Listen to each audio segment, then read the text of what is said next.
Now, before class is over, I want to remind you that we will have our test on this unit next Wednesday. This test will be based on the work of the past 6 weeks. Next Wednesday? I would advise you to pay for the Silas Marner, Julius Caesar, and the Idols of the King. It will be an essay-type test. There's the bell.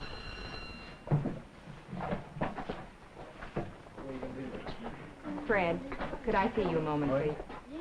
You looked a little startled when I mentioned the test for next week, Fred. No, I was just thinking about how much work I have to do between now and Wednesday. You shouldn't have too much to do. You've been keeping up with your work. Your notes are in pretty good shape, aren't they? No, I hope so.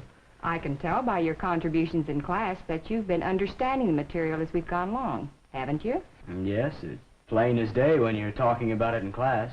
That's what makes me concerned about the difficulty you've had with the last test. Do you have any idea why you're having trouble with the test? Gee, I don't know. I clutch or something. That's what I thought. I can remember having the same trouble when I was in high school. I think I know what caused it. Suppose I tell you how I think you're probably going about preparing for a test. When the test is first announced, you go home and get ready to do some reviewing. If what you need to review is in the textbook, you open your textbook, read for a few minutes, and then you close the book. You get restless and decide to postpone it for a while. After all, there's still a lot of time, you say. Day after day, you worry about the test, but you don't do anything to prepare for it. Until the night just before the test. Then you try to cram all of the facts into your head in one frantic study session. By the time you arrive in class for the examination, you're worn out because you've been up half the night cramming. You're tense and nervous, unsure of yourself. When the tests are passed out, you start writing your answers without really analyzing the questions. You just want to write everything down before you forget it. Of course you don't do as well as you should, and the grade you receive isn't a good indication of how much you know or of your ability to understand the subject. Am I right, Fred? That's about it. But I'm not going to wait around at the last minute to start reviewing for this test. That's good, Fred.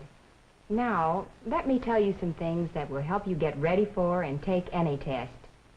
Maybe tests aren't popular, but they are necessary and justified. They help you to sum up what you have learned, and they let you know how well you're doing. They also help your teacher to know how good a job she's doing, whether she's getting the information across to you. When a test is announced, begin preparing for it right away, even while you're still in class. Listen carefully to the teacher's explanation of what the test is to be about, what it's to cover.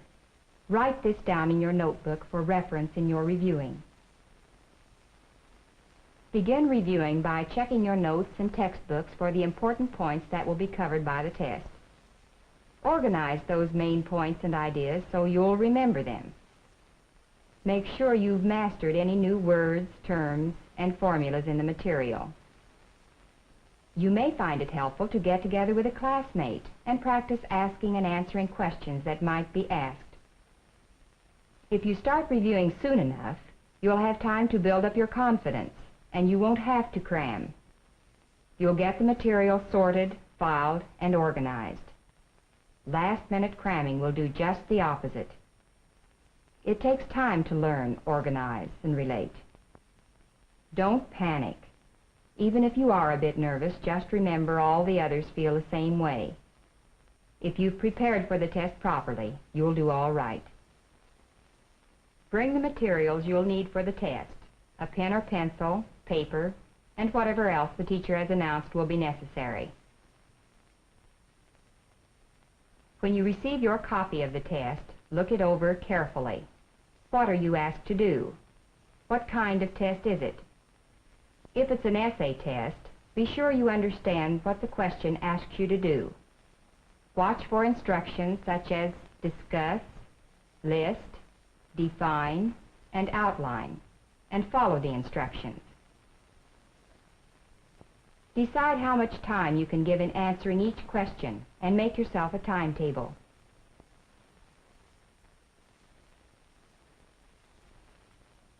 Then organize your thoughts.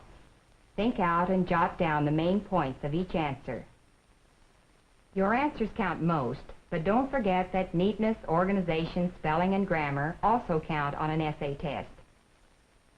The procedure is very much the same for taking a short answer test: true, false, multiple choice, matching, or completion. Read the directions carefully. Be sure you understand what you're asked to do. If it's a true-false test, look for clues in the wording of the questions.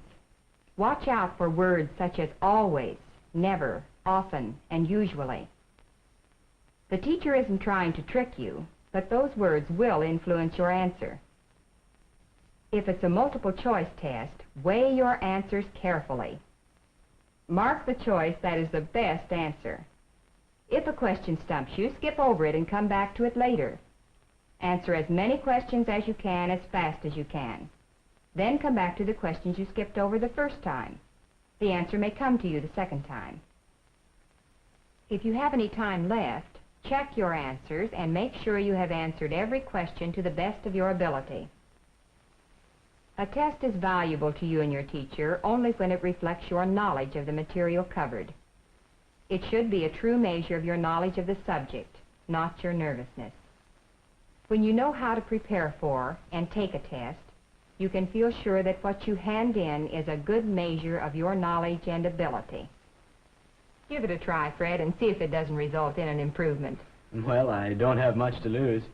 The system I've been using sure hasn't worked. We'll discuss the test more in class tomorrow. That'll give you a chance to check up on your method. Good. And thanks for the help. That's why I'm here, Fred, to help you. And remember, start preparing in time. Tonight. Fred took the advice. He began preparing during the discussion of the test.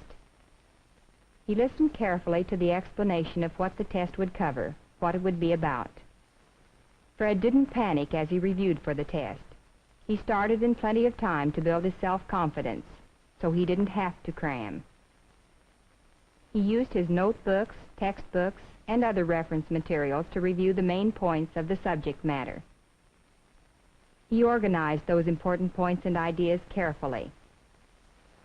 He made sure that he understood the new words and terms. When he had this information firmly in his mind, he and a classmate practiced answering questions that might be asked. On the big day, Fred brought with him the materials he'd need: pencil and paper. When he received his copy of the test, he first studied the directions. He knew what kind of test it was, what he was asked to do.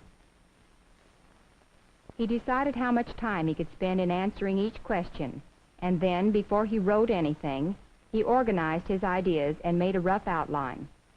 Fred gave consideration to neatness, organization, grammar, and spelling as he wrote his answers. After he'd completed the test, he checked his answers before turning in his paper.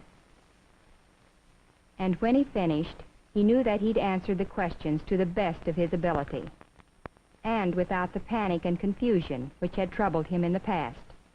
The proof that this method was superior came when Fred's test paper was returned. His new system had paid off. Tests play an important part in your education. They help you to fix what you learn, and they help your teacher to know how well you have learned. They help her to know how well her teaching gets across. And learning how to prepare for and take tests not only helps you learn, but also ensures that what you put down on a test is a fair and accurate indication of what you know and can do.